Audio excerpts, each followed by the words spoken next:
음란의 쓰나미를 막아내지 못하면 우리의 자녀들의 미래는 없을 것이라고 감히 생각합니다. 이 자리에 모여 하나님 앞에 애통하며 기도하는 깨어있는 성도 여러분, 오늘 우리가 여기서 눈물로 땀으로 하나님께 드려지지 아니하면 우리의 자녀들은 피를 흘리게 될 것입니다. 오늘 우리가 여기서 조롱당해야만 우리가 세상의 손가락질을 받고도 하나님께 기도하고 이 포괄적 차별교육과 동성결혼 합법화를 막아내야만 우리 자녀들은 창날을 받지 않게 되리라고 믿습니다. 성도 여러분, 힘을 냅시다. 그리고 분명히 우리가 기도함으로 행동하여 이 약한 세대에 하나님의 사람들로 뭉쳐서 대한민국이 이 지구상의 유일한 포괄적 차별금지법을 막아내는 거룩한 하나님의 나라가 되기를 예수님의 이름으로 축원합니다. 하나님 우리를 도와주시옵소서. 하나님 우리가 회개합니다. 하나님 아버지 불을 내려 주시옵소서. 하나님 하늘의 문을 열어 주시옵소서. 예수님의 이름으로 기도하옵나이다.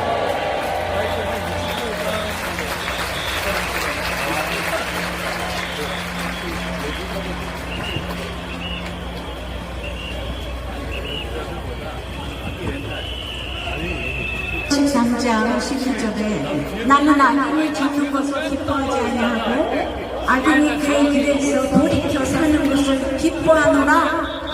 우리 하나님은 한 생명이 살고 가정이 살고 나라가 사는 것을 기뻐하세요. 그러는데 돌이켜 떠날 악이 있다고 하십니다. 제 남편은 존경받는 산부인과 의사였습니다. 장로님 권사님 아들이었고 세상적으로는 완전주의자였어요. 하지만 교회를 나가지 않았습니다.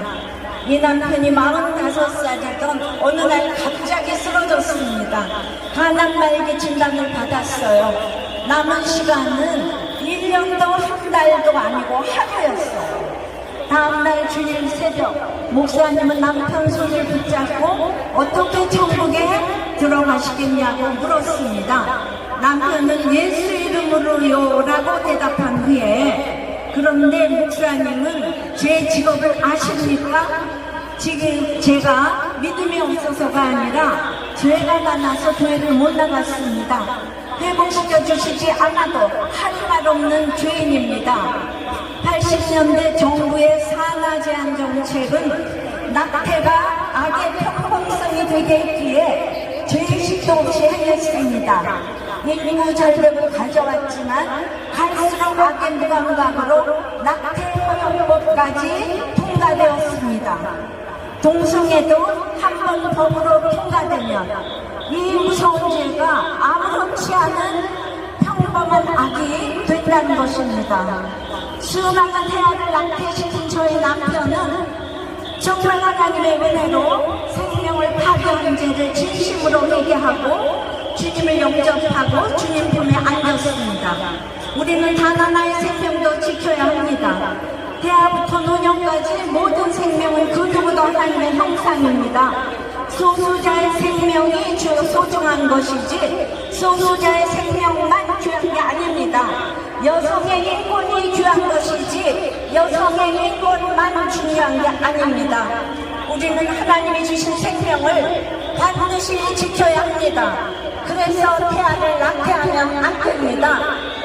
남편은 회개하고 천국에 갔는데 저는 그 회개의 적용을 어떻게 할까 고민하고 또 고민했습니다.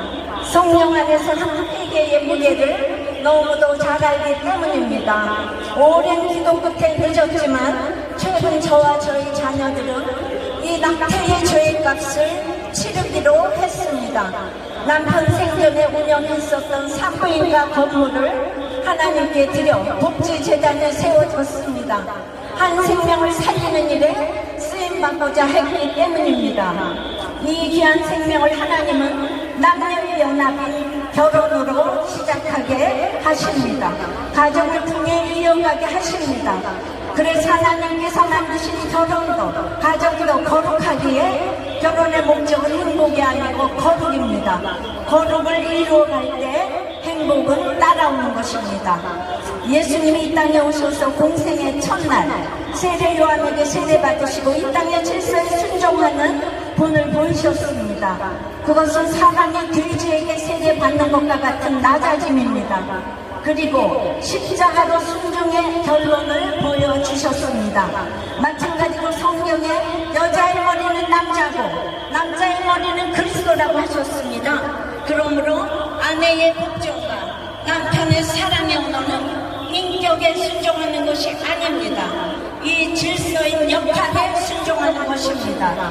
그것이 드디어 남녀가 동등하게 건강한 가정으로 가는 비결이 됩니다. 메시지 1장에서 저는 혼자 착하다고 생각했지만 바벨론의 금발강가 같은 시댁에 사로잡혀 있다 보니 하늘이 열리고 저희 죄와 추함이 보이니 제 인생의 모든 때가 해석되는 권능이 임하게 하셨어요. 전도서 3장에 봐도 거룩을 이루기 위해서 즉 구원을 위해서 주신 우리의 모든 때는 다 아름답다는 것이지요. 학생의 가난의 때에 순종해서 서울대학을 갔어요. 무서운 시어머니 때에 순종해서 어머니를 구원하셨어요. 메마른 아내의 때에 복종하게 하셔서 남편을 구원하셨어요. 젊은 과부로서 엄마의 때에 순종해서 아이들을 구원받게 하셨지요. 이제 여성 목사의 때에 순종하게 하셔서 성도들의 구원을 이루어 가십니다. 지나고 보니 저희 모든 때를 아름답게 하셔서 때마다의 고난에 약재료로 가정을 살리고 교회를 살리게 하시더니 이제는 나라를 살리는 이 자리까지 서게 되었습니다. 십자가를 길러 놓으면 구원으로 인도되니 십자가는 지혜고 지혜는 타이밍입니다. 결국 겸손한 사람은 없고 겸손한 환경만 있는 것을 알게 되었습니다. 그 중에서도 제 인생에서 가장 잘한 일 하나를 꼽으라고 한다면 제가 생각해도 노벨상을 주고 싶을 만큼 결혼을 지킨 일입니다. 가정은 지킬 만한 최고의 가치가 있습니다.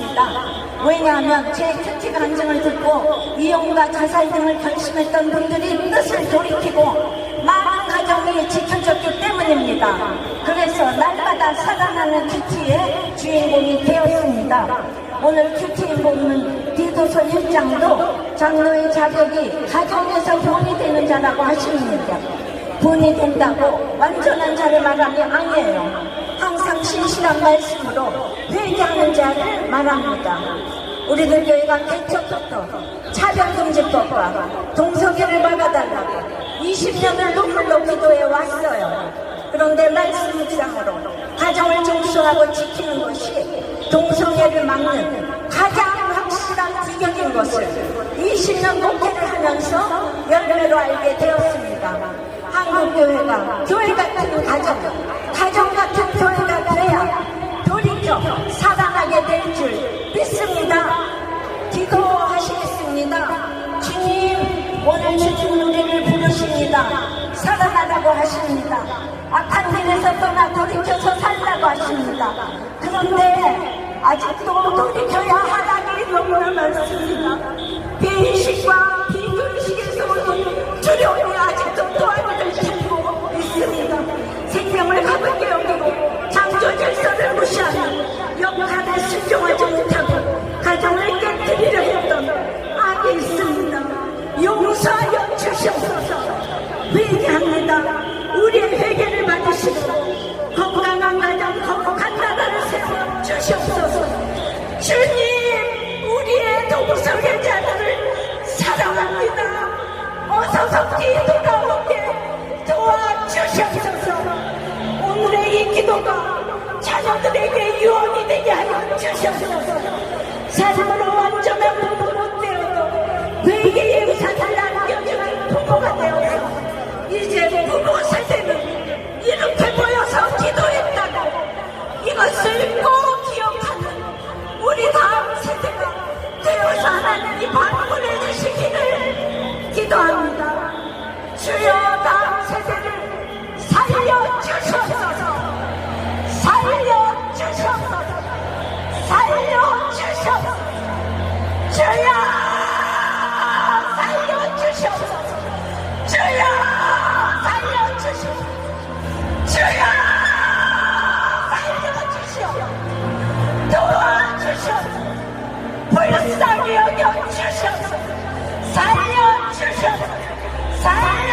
살려주시옵소서. 살려주시옵소서.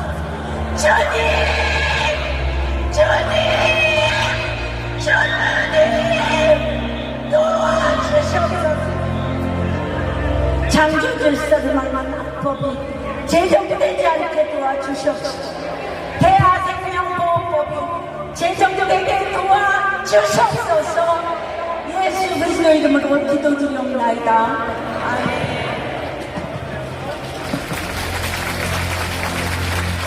두 분의 설교자분께 감사를